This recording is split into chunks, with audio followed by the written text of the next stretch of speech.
Yo, nandito si Yoko.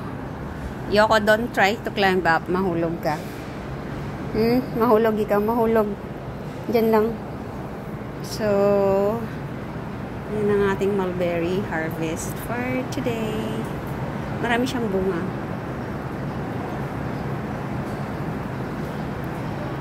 Everyday yan meron ma-harvest kasi mga hinog na sila. Mostly pag nag-darken na yun. Like this. Kaya gaya nito. Pag ganyan na yung kulay niya, pwede na siya. Matamis na to. Kasi pag ganito palang maasim. Maasim pa to. Ganito. So happy. Ayan. Baba na, Yoko.